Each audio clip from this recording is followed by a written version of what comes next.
We've got our ESC set up. We haven't fully activated it yet. We've activated it to the admin level. We've got our phone bank out. We've got our computer network set up. We've got our television feeds, whatnot, so we can watch what's going on throughout this incident. And what we're worried about is that, we don't want somebody to be telling everybody the runway's clear in another state. We want somebody saying the runway's clear because they see that the runway's clear because they're there at the site. He does presentations to students to remind them that to make the right decisions before they go out and do anything that might harm them. And he focuses on alcohol because that's how he got in trouble.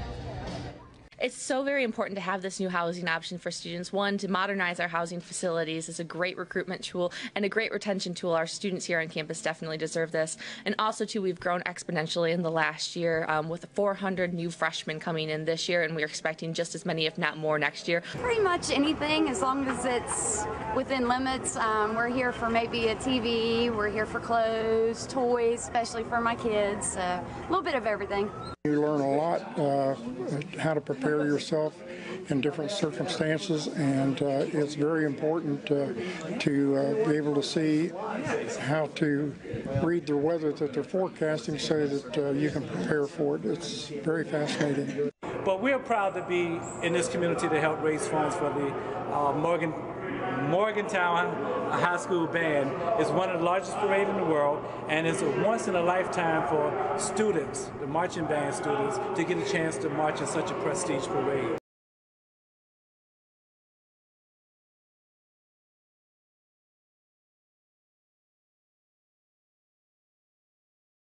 Also new at 11, Libyan students at West Virginia University held a vigil this evening in the free speech area in front of the mountain lair. The vigil honored U.S. Ambassador Christopher Stevens and the 3 other Americans killed in an attack on the U.S. consulate in Benghazi. The students held posters expressing their grief, and they condemned the terrorist attack.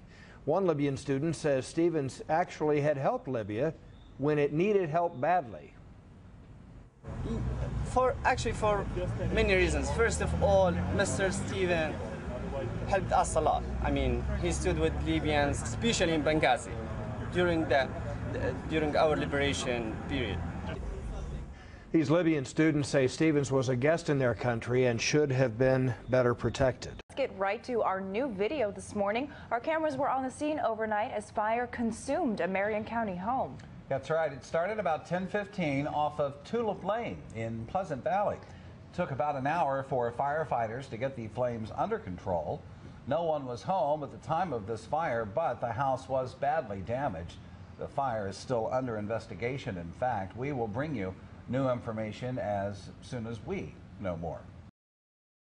Chief Beach says he shot 19-year-old Scott Sorge after Sorge pulled a knife on him. Some residents at tonight's City Council meeting expressed their concerns for public safety if Beach were reinstated, and others if he were not reinstated. It is not safe here without Officer Beach. Not everybody in this town feels that he should be fired. You can't let the loudmouths basically speak for the whole town, because the whole town does not feel that way. I think that he is in a powerful position. I think that he let his job go to his head. He carries a gun, he's allowed to use it, and he took advantage of his ability to be allowed to use it. Council discussed the matter in executive session this evening and then voted to reinstate Chief Beach. The National Rifle Association sponsors Women on Target classes. This program is for new and beginning women shooters to learn the fundamentals of firearms and gun safety. Instructors say it's very important for these women to learn how to safely handle a firearm. This is a wonderful program that empowers women. It shatters myths and the fears and the stereotypes that are out there. It makes them understand that a firearm can be a tool just like anything else. They can have a great time with it.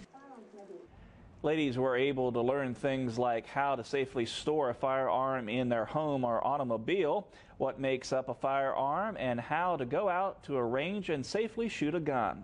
This is the one you've been waiting for. The winning numbers for what we understand to be the second largest Powerball jackpot in history, $550 million at last report. Here are the winning numbers: 5, 16, 22, 23, 29, and the Powerball number is 6. Let me repeat that: 5, 16, 22, 23, 29, and 6 is the Powerball number. Good luck to you.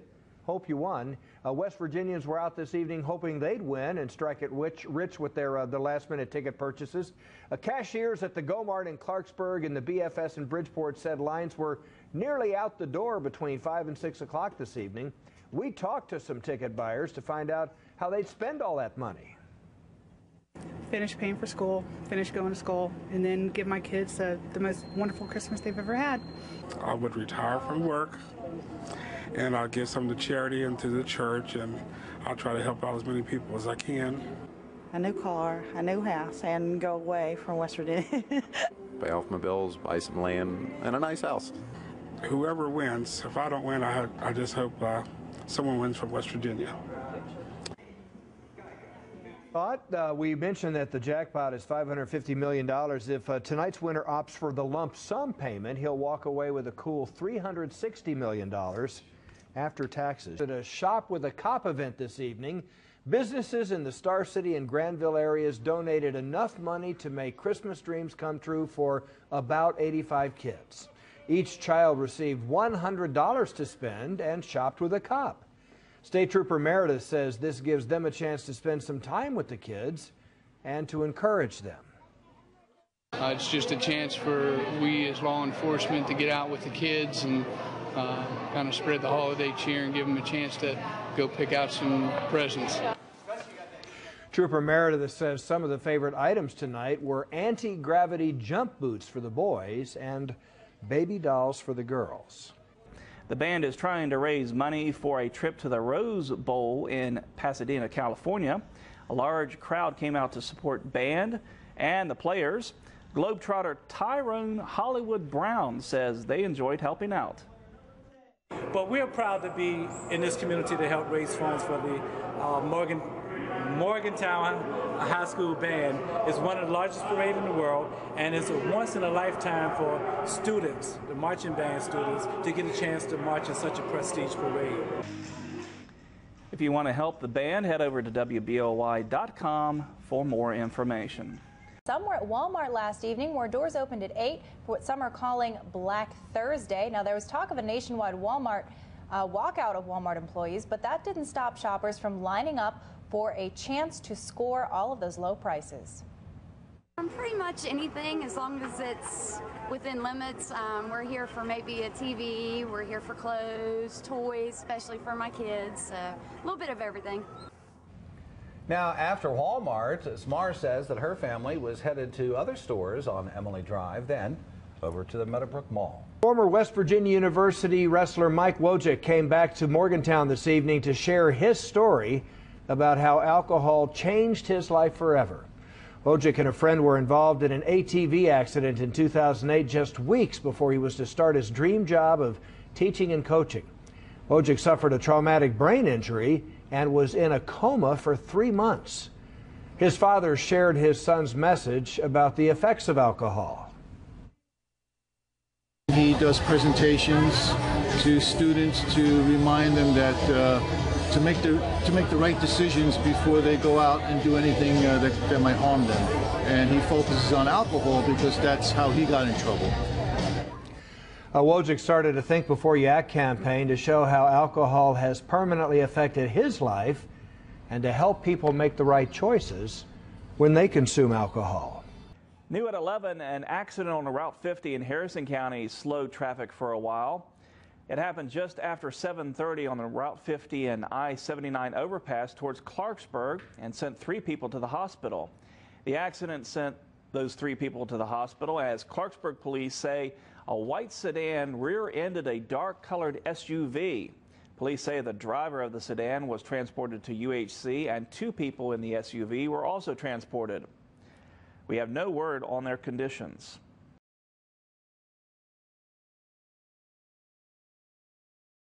Gracious welcome from Company 13, the Cassville Volunteer Fire Department, just outside of Morgantown here in Monongalia County along Route 7. Let's find out a little bit more about the department right now. We got started in 1949 is when the department started. We actually didn't get a truck until 1951. It was a 1951 Diamond T. and that was the only thing we had until 1976. And then we got a mini pumper. Back then we had probably 30 members, but we shared gear. We knew the guys that worked midnight shift and the guys that worked day. We couldn't afford to buy gear for everybody, so we shared. Sharing is not limited to gear. The department shares its title with 2 different locations. When the department started in 1949, it was called Scotch Run Fire Department, and that came all the way from down at Mon River all the way up. And as it went on, there was other departments come in, and Osage had a fire department, Granville come in, had a fire department, so it kind of ended up where Cassville. But due to an older gentleman who was in our department, Mick Farley, we kept it a Scotch Run. Whatever the name, the department sits along Route 7, a road with a lot of traffic and a lot of wrecks. A lot of wrecks on Route 7. We have a lot of trucks on Route 7. It's very busy through here. Probably, I'm going to say probably 70% of our calls is wrecks. Company 13 in service and ready for the next call. I've learned how to canter, how to trot, how to steer, and the diagonals. Young Madison may be learning the proper techniques of riding a horse, but here at Valley Ridge Farm, kids are getting more than just horseback riding lessons. There are many children out there that want to learn how to ride, but they don't have anywhere to do that, and so we've created a program that is sort of 101 on horses, you know, just a very thin saran wrap layer of education, and the kids love it. The Pony Pals program is an interactive class that teaches children how to ride, but also how to take care of the animals. The responsibility of caring for the horse and their equipment and knowing the horse and creating a nurturing compassion and a lot of self-esteem that goes along with this program. After their ride, they have a classroom phase for about an hour. Parents we spoke with say they think it's important to get their children interested in these types of activities at a young age. First of all, that she's in contact with animals. Second, that she's outside in the nature, that she's not inside compared to other sports that you can do them. And I feel that it's a good communion between a human being and an animal. Fridays this month, we've traveled to western Preston County to visit the Newburgh Volunteer Fire Department. Let's find out a little bit more about the department right now. Newburgh Fire Department was incorporated in March of 1946. Well, the building's still there. It's a little one-stall garage downtown next to Chuck's store, and they bought a 1946 Chevy front pumper, which we still own. And from a humble beginning, the department eventually moved on and expanded to a fleet of vehicles that covers a large territory. Our first due area covers about 34 square miles, and it's out towards Gladesville, out towards the other side of Birds Creek, over to Route 50, up to Highway, up next to Tunnelton, and over to Victoria, and we had joined Thornton Fire Department down towards Arntown, what's called Arntown. The department recently fell on hard times, but with LaRue's help, they are back and better. I love it. I love it. It's just a little tiring. The biggest thing, I retired a year ago, and I haven't done a thing that I want to do. I'm here 24/7 pretty well. And service and looking for volunteers, the Newburgh VFD. You leave the kids at home on Friday nights at the Wow Factory. They're at home with Dad.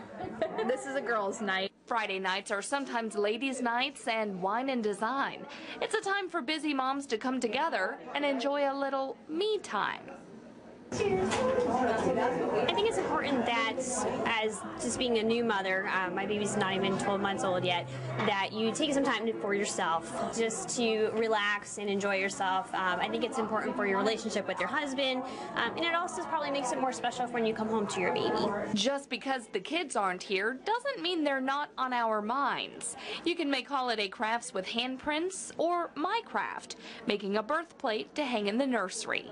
Step 1, painted blue. I'm getting a lot of extra help here because I'm not a great artist. We're going to be adding some symbols and letters and doing a whole lot of personalized stuff, and then it's going to go in the kiln, and we'll see how it turns out.